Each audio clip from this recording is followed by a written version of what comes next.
Heavyweight नेताओं के नामांकन का दिन है। बीजेपी और आम आदमी पार्टी के मुख्यमंत्री उम्मीदवार किरण बेदी और केजरीवाल के साथ साथ दिल्ली चुनाव में कांग्रेस का चेहरा अजय माकन भी आज पर्चा दाखिल करेंगे। दिल्ली में बीजेपी के सीएम कैंडिडेट किरण बेदी कृष्णानगर से विधानसभा सीट से नामांकन भरेंगी। नामांकन से पहले किरण बेदी रोड शो भी करेंगी। किरण बेदी का रोड शो विजय चौक से शुरू होगा और वीरेंद्र नगर होते हुए गीता कॉलोनी के एसडीएम दफ्तर पर जाकर खत्म होगा, जहां किरण बेदी अपना पर्चा दाखिल करेंगी। नामांकन के आखिरी दिन आप संयोजक केजरीवाल भी अपना पर्चा नई दिल्ली विधानसभा सीट से दाखिल करेंगे। केजरीवाल कल ही नामांकन दाखिल करने वाले थे, लेकिन वो वक्त पर जामनगर हाउस नहीं पहुंच पाए। कल केजरीवाल ने रोड शो कर शक्ति प्रदर्शन किया, जिसमें भारी भीड़ भी जुटी। कांग्रेस के चुनाव प्रचार समिति से अध्यक्ष अजय माकन भी आज अपना नामांकन दाखिल करेंगे। माकन दिल्ली के सदर सीट से चुनाव लड़ रहे हैं। दिल्ली में आज नामांकन भरने का आखिरी दिन है। 24 जनवरी तक नाम वापस लिए जा सकते हैं, जबकि वोटिंग 7 फरवरी को होगी।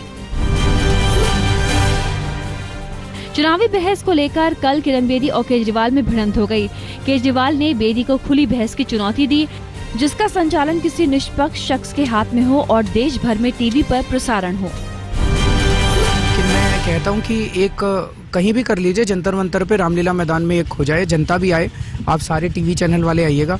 किरण जी को अगर मंजूर है तो अच्छा है। किरण बेदी ने केजरीवाल की चुनौती को खारिज कर दिया। उन्होंने कहा कि बहस सिर्फ विधानसभा में करेंगी। बेदी ने कहा कि वो काम करने आई हैं, ना कि ड्रामा करने।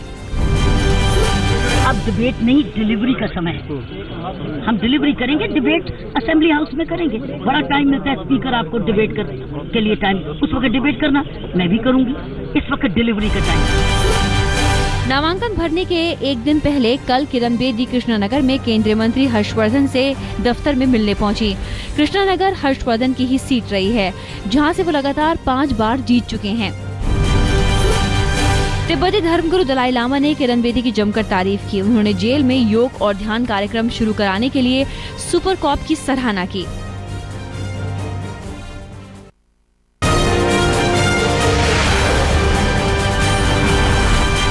केजरीवाल ने एक बार फिर चुनाव आयोग को ठेंगा दिखाया। कृष्णानगर की रैली में उन्होंने फिर से विवादित बयान दिया। उन्होंने कहा कि पैसा सबसे लेना, लेकिन वोट आम आदमी पार्टी को देना। वोट और नोट वाले बयान पर चुनाव आयोग ने केजरीवाल को नोटिस जारी किया है। केजरीवाल को 22 जनवरी तक जवाब भी देना है। बीजेपी ने केजरीवाल और आम आदमी पार्टी पर करारा वार किया है। पार्टी प्रवक्ता संबित पात्रा ने आपको ऑल अबाउट पब्लिसिटी बताया, जबकि केजरीवाल को आयरन मैन बताकर तंज कसा। वहीं किरण बेदी को आयरन लेडी के खिताब से नवाजा। दिल्ली में बीजेपी में विरोध के सुर भी उठने लगे हैं। कल दिल्ली बीजेपी अध्यक्ष सतीश उपाध्याय के समर्थकों ने हंगामा किया और सतीश उपाध्याय को टिकट देने की मांग की। पंत मार्ग पर बीजेपी दफ्तर के बाहर सतीश के समर्थकों ने किरण बेदी के खिलाफ जमकर नारे भी लगाए। वहीं रोहिणी में विजेंद्र गुप्ता को टिकट देने पर विरोधी गुट ने सड़क पर धरना दिया। कस्तूरबा नगर में भी बीजेपी का विरोध प्रदर्शन हुआ। शिखा राय के समर्थकों ने टिकट न मिलने पर हंगामा किया। दिल्ली के दंगल में अपनी पकड़ बनाने के लिए कांग्रेस ने नया नारा दिया है। कांग्रेस का नया नारा है, दिल्ली बनाई थी, दिल्ली बनाएंगे। इसी नारे के साथ 22 जनवरी को कांग्रेस का घोषणा पत्र जारी होगा। पश्चिम बंगाल के बर्धमान में आज टीएमसी की जवाबी रैली होगी। कल बीजेपी अध्यक्ष अमित शाह ने बर्धमान रैली में ममता सरकार पर जमकर हमला बोला था। उन्होंने कहा था कि ममता सरकार वोट के लिए बांग्लादेशी घुसपैठियों को शरण दे रही है। बंगाल के हाल क्या है? मुझे आश्चर्य हुआ, 2 साल के अंदर किनसुन जिप्स मिल, हिंदुस्तान हेवी केमिकल्स, चकाचक उद्योग, शालीमार पेंट और श्याम स्टील जैसी कई बड़ी कंपनियां बंद हो गई है और हर रोज बेकारी का आंकड़ा दिन प्रतिदिन बढ़ते जा रहा है।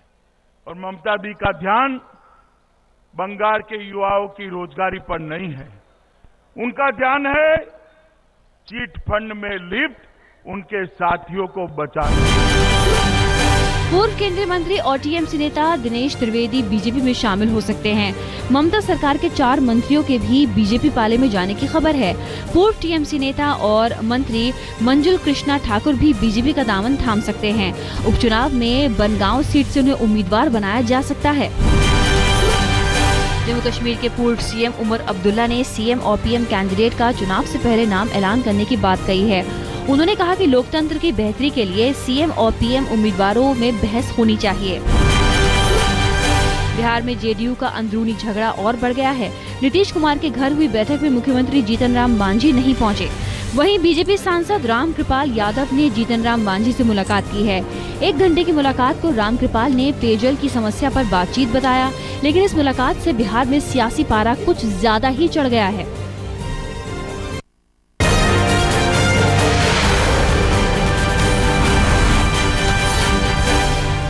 कोल ब्लॉक आवंटन मामले में जांच की आंच अब पूर्व प्रधानमंत्री मनमोहन सिंह तक आ पहुंची है।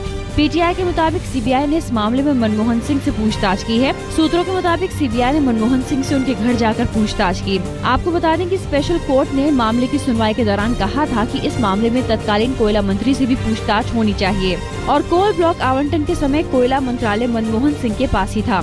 सीबीआई को इस मामले में 27 जनवरी को स्पेशल कोर्ट में स्टेटस रिपोर्ट दाखिल करनी है।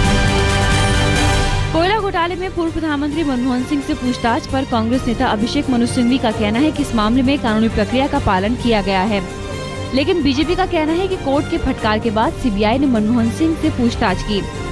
बीजेपी प्रवक्ता जीवीएल नरसिम्हा राव का कहना है कि पूर्व प्रधानमंत्री मनमोहन सिंह और कांग्रेस को इस मामले में देश की जनता को जवाब देना होगा।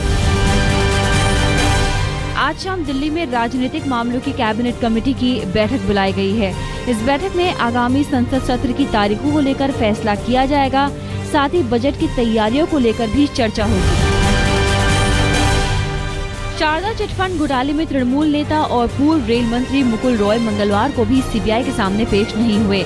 सीबीआई ने मुकुल रॉय को समन भेजकर उन्हें मंगलवार तक का समय दिया था। बताया जा रहा है कि आज मुकुल रॉय कोलकाता में सीबीआई के सामने पेश हो सकते हैं। दिल्ली में इंडिया गेट का लॉन आम जनता के लिए बंद कर दिया गया। इंडिया गेट के आसपास सेना ने मोर्चा संभाल लिया है और पूरे इलाके में घेराबंदी कर दी गई है। आपको बता दें कि इस बार अमेरिका के राष्ट्रपति बराक ओबामा 26 जनवरी को होने वाले समारोह में मुख्य अतिथि होंगे और ओबामा के दौरे को लेकर पूरी दिल्ली में सुरक्षा के तगड़े इंतजाम किए गए हैं। आर्थिक संकट से जूझ रही स्पाइस जेट एयरलाइंस को एक बार फिर झटका लगा है। मुंबई इंटरनेशनल एयरपोर्ट लिमिटेड ने कहा है कि अपना ऑपरेशन जारी रखने के लिए कंपनी को फरवरी के पहले हफ्ते तक बकाया चुकाना होगा। MIAL ने स्पाइस जेट के सीईओ को चिट्ठी लिखकर 2 करोड़ रुपए तुरंत चुकाने को कहा है। स्पाइस जेट पर मुंबई इंटरनेशनल एयरपोर्ट लिमिटेड का 20 करोड़ बकाया है, जिसमें 15 करोड़ की बैंक गारंटी भी शामिल है। प्रधानमंत्री नरेंद्र मोदी की महत्वाकांक्षी जनधन योजना का नाम Guinness book of world record में शामिल हो गया है। सोमवार को Guinness book of world record के अधिकारियों ने इसकी आधिकारिक रूप से घोषणा की। प्रधानमंत्री जनधन योजना ने सबसे कम वक्त में सबसे ज्यादा बैंक खाते खोलने का वर्ल्ड रिकॉर्ड बनाया। प्रधानमंत्री जनधन योजना के तहत शुरुआती पहले हफ्ते में ही 1 करोड़ 80 लाख खाते खुले। इस योजना के तहत 5 महीने से कम समय में 11.5 करोड़ नए खाते खोले गए हैं। प्रधानमंत्री नरेंद्र मोदी कल बेटी बचाओ बेटी पढ़ाओ योजना की औपचारिक शुरुआत करेंगे। वैसे देश के कई जिलों में इस योजना की अनौपचारिक शुरुआत हो चुकी है। 22 जनवरी को हरियाणा के पानीपत जिले से इस योजना की विधिवत शुरुआत होगी। इस योजना को पायलट प्रोजेक्ट के रूप में देश के 100 जिलों में लागू किया जा रहा है। इस योजना में उन जिलों का चुनाव किया गया जहां लड़कों की तुलना में लड़कियों की संख्याएं काफी कम है।